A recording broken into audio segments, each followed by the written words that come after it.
much money as they have, and I'd hate to see us waste this last 2-year experience and not drive those down to prepare for the future. Look, one thing this is not, and I'll close, is overly prescriptive in this respect. This plan is it's come a long way from our mindset of a few years ago, where we were battling at the time an Alpha variant, and then dealing with our own 2 West Coast variants, unique and distinctive. And then all of a sudden it was the Delta variant, and then we were rushing and skating to that puck. And then, of course, we go to Omicron. What I think would be a big mistake is we are overly prescriptive in our response metrics to a specific variant or disease, when in fact we know that Omicron's it's not the last variant of this disease. So we have a response net metric that is prescriptive, but not necessarily a disease metric, if that makes sense, that is specific. Dr. Galley will talk more about that in a brief moment. That's also, again, part and parcel of our understanding, again, smarter than we were just 2 years ago. I'll close on this. It was about 2 years ago where some of you were just learning about California saying, we're not going to turn our back on Americans that wanted to be repatriated in the United States. Other governors did. Other states didn't want folks coming from Wuhan. We didn't do that. Trump administration reached out. We took the call, and we took responsibility to help repatriate American citizens from Wuhan. 221 came to California. That's when I first started to learn about this virus. It was a few weeks later, I'll never forget. I got woken up about 4:20, and it wasn't my youngest son this time. It was the president calling. President Trump saying that he's happy to now talk about that Grand Princess cruise line off the coast of California. But he wasn't so sure, he said very publicly, that he wanted it to come into California because it would increase the number of COVID cases. I remember that like it was yesterday. Trying to understand what an N95 was, surgical masks versus procedure masks. And now all of a sudden we're talking, it's like we're old hat. Antigen and PCR, PPE, PPP, loan conformity. I mean, just remarkable. You can pronounce hydroxychloroquine now. Or you may have more interest in ivermectin. It's just an amazing journey we've been on. But it's not been linear.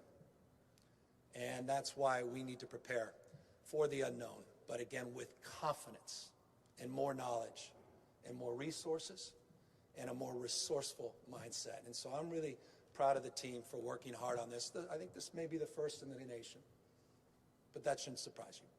We've been first in so many other categories throughout this pandemic, but being first, that's hard to sometimes do, because we're the first to have expressions of concern and opposition, not just support.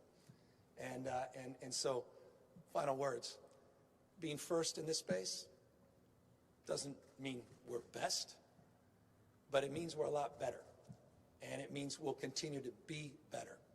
As long as we maintain an openness to argument, we maintain an interest in evidence, and data, and science, and we do not get consumed by the ideology that has taken over so many parts and parties in this country. That will not happen in the state of California. And with that, let me introduce the architect of this plan who worked so hard on it, Dr. Galley. Thank you.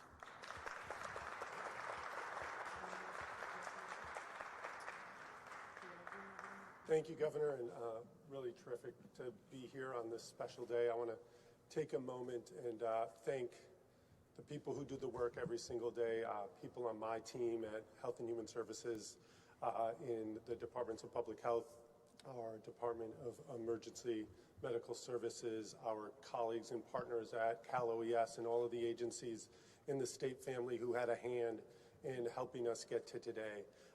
And the voices of 40 million people. We've been listening the whole time. We've been listening to what people are telling us through their actions, through their emails, through their words about where we are. And I just want to take a heartfelt moment to thank people for sticking with us. It's been a long 2 years, Governor.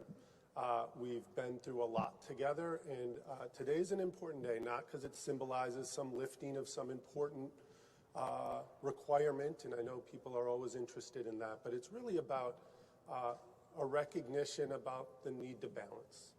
The balance between the healthy, humble respect of a virus that has wreaked havoc on our lives, that when we think we know about it, we learn we don't. It shapeshifts, it comes at us in a lot of different ways. It infects people who don't know they have it. With this sense that it's no longer a virus we don't know, we have a lot of immunity that we didn't have 2 years ago. We have a lot of knowledge and know the tools that help us get through it. So the balance of today is a lot about not moving on, but moving forward as a state. And for us in California, it's this idea of being smarter as we move forward. You saw the governor did an amazing job walking through the components of what is an acronym. Sure, 7 letters, lot there, but there's a lot that's happened this year. And the focus that I think anchors so much of what's in the plan, and I hope many of you will take a look at it, is anchored in equity. We have, from the beginning, recognized that this pandemic has affected all of us, but some more than others. And it's not surprising that the characteristics of those people and communities are the same things that this country has worked hard, this state has worked hard to overcome. And this plan, I think, recognizes. We certainly tried to. We got advice on how to do it better.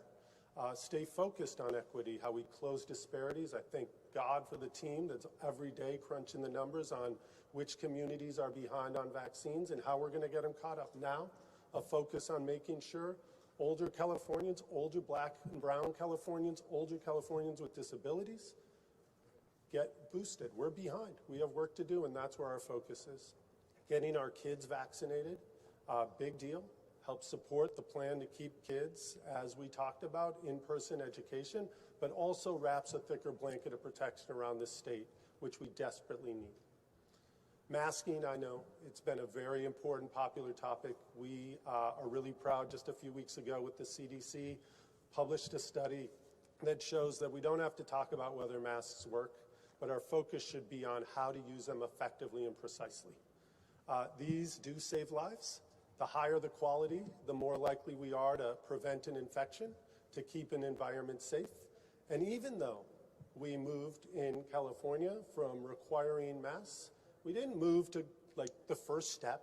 I outlined with you on Monday 4 steps. Let's not just talk about optional versus required. Let's talk about recommended and strongly recommended. California, we strongly recommend you decide to keep your mask on when you're in indoor high-risk places. And that's going to continue until we see the signals that it's okay to recommend it and then make it optional. So it's not just a single level. So we're getting more sophisticated. We're talking about things in a much different way than we did before. The governor alluded on awareness. We're really proud of the work California has done to accelerate our level of awareness. Our antennas are up as high as they can be. We're doing things with wastewater that we didn't do at the beginning of the pandemic. That's because of the investments that we've been able to make because of the governor and so many others who've allowed that to happen. But what does that mean? It doesn't just mean that we get to tell people what the new variant might be or if it's an old foe that the governor mentioned, which those are.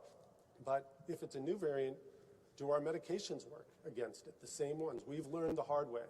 Monoclonal antibodies worked on Delta that didn't work on Omicron and vice versa. We need to know immediately or as quickly as we can with our partnerships with the CDC and others what works and what doesn't. Same thing for our tests and same things for the vaccines. We know that it's not about getting to immunity. That was our old phrase. It's about keeping up your immunity. And we're going to need to keep updating folks about what we're doing. We need to, in the case the governor mentioned, if we see a signal here of increased transmission in this region, we've got to flood the zone with tests. We've got to be able to do that. And warehouses like this, not just PPE and masks, but tests as well, to be able to bring them quickly to a community to make sure we stay on top of it. Then efforts to increase the preparedness of hospitals. We're committing to having 3,000 staff members called into the state within a couple of weeks of need, because we're keeping those contracts that have been so important to helping us get through the surge. We hope never to need them. We're making incredible investments in California's workforce, but we know 2 months from now, 3 months from now, we may need to bring staff in, and we're going to be ready for that. And the governor talked really nicely about the communications and the partnership with community-based organizations. Being ready and aware means being able to communicate clearly. And we've all learned a tremendous amount about that. I will be the first one to admit it's been hard. It's not always easy to get a moving message to land clearly with all of you, all of the public, but we're doing a lot to improve, to engage folks that are around me, that have the trust of their local communities, that know the needs and the way to speak about something as complicated as COVID-19 in its many forms. We're also committed to updating the public in a different way moving forward. We've had to have pages and pages of guidance explaining what to do today, how it's changed, why we're asking you to do it, and we're going to move forward with hopefully a simpler way of doing it. In many ways, it's the COVID smarter ABCs that we're going to, as a state Health and Human Services family, update our public, and hopefully working with all of our local partners to simply put on 1 or 2 pages, what do you do about masking? What do you do about vaccines? What's up with treatments? What are we doing with isolation and quarantine? And what are our recommendations on testing? I know, true story, my mom periodically asks me what she needs to know. And I can in 1 minute tell her. Why can't I do that for everybody else? We should and we will, so that you can stay on top of it. We're not asking you to go to 20 different sites. We're going to work with the information that the CDC provides to do that thoughtfully and well very, very soon. And I'll wrap up by revisiting a little bit of what the governor leaned in on. We not only follow the science. In California, we make the science. We have incredible scientists, researchers, clinicians, engineers who are doing everything to improve indoor air quality. And I'm really excited about the work we're announcing in that space, long overdue. The work around innovating testing and making sure not just how do we make the antigen tests of today, but how do we make the different tests of the future? And not that the state has to do it. It's about our partnership with others and inviting them into the assets we have to really help support the creation of something new and different. And then, of course, coming back to the concerns around equity. And Governor, I remember early on when we were invited to partner with the then Trump administration on therapeutics, when we just had 1 or 2, and we were invited to set up some monoclonal antibody infusion sites down in Southern California at the height of the winter surge a year ago. And we said an emphatic yes. We invited, it started as a few, it grew to about 15 in Southern California today, maintaining over 20 sites, even after the federal resources left. But we leaned in heavy on treatments. And as I sit here today and we look at the power of the vaccines and the reminder that even if you're infected after having the vaccines, you're so much more protected. The chance of you going into a hospital bed are small, and that's the important power. But really, the combination on the one hand of vaccines and mitigation efforts and treatments developing on the other hand, I think really give us a path forward here to no longer have to live in fear, but to really be smarter about how we approach this. And I think, Governor, I appreciate the recognition for the team's hard work on this plan, but it came with partnerships with so many people, not just in state, county, local government, but experts and people really studying how this pandemic works across the nation, across the globe. What are the trends that California needs to pay attention to? I wish it was something we all could do on our own, but I'm grateful to have amazing helpers along the way. And among those is the next person I get to introduce, Mr. Andy Slavitt, a Californian. He lives here in Southern California. Somebody who's advised, worked in the Obama administration, advised our current president and his team on how to move forward in the pandemic. And somebody that I know has been rooting for California the whole time. Not because it's just about him, but because I think Andy knows that with California leaning in, leading the way in some ways, joining other states that also lead, we can get through this saving the most lives possible. So it's my pleasure, Andy, to invite you up.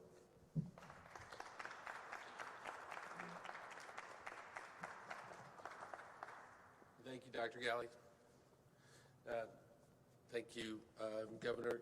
Throughout the past couple of years, the one thing that's been clear about California is it stayed ahead throughout the entire time. I don't know how many times, Mark, you called me or I called you over the last 2 years with some problem, something brewing somewhere in this state or in another state. I remember distinctly a problem on the border in Texas. And I remember calling you and saying, how did you handle this here in California? And suffice it to say, it was not how they were handling it in Texas. It was not getting people, no matter what they looked like, no matter where they came from, no matter their circumstance, the medical care they needed at that moment. And throughout the pandemic, I just want to thank you. And I know that on behalf of Washington and the White House, thank you, Governor, for taking the lead. It's not by accident that you have the lowest death rate of any major state. That doesn't just happen. And it begins with the great doctors and nurses and folks in the medical community here in California, the paramedics, the EMTs, the people that have shown up every day, and the people that gave them the resources to feel empowered to take care of business and to keep us ahead. It doesn't happen by accident. Along with New York, California is the only other state, the only other major state in the country with vaccination levels that rivaling the best countries in the world.